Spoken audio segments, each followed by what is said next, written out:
Mahal ko pa pala si Kim ani ni Sian Lim sa isang interview tunghayan.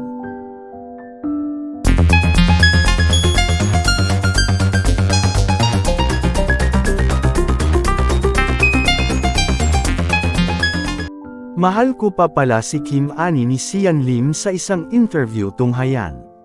Sian Lim, nagpahayag ng saloobin tungkol sa nararamdaman nito sa kanyang ex, na kung saan sinabi nitong mahal niya pa si Kim Chiu, na nagkamit ng samat-saring mga pangbabot icons ng mga netizen.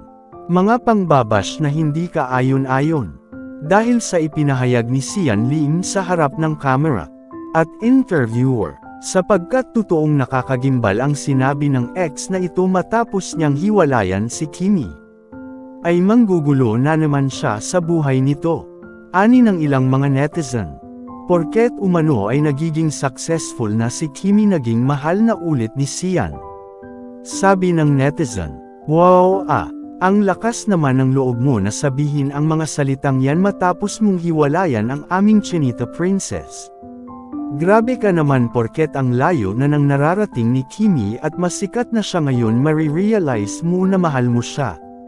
Wow, halatang gusto mo lang gamitin si Kim."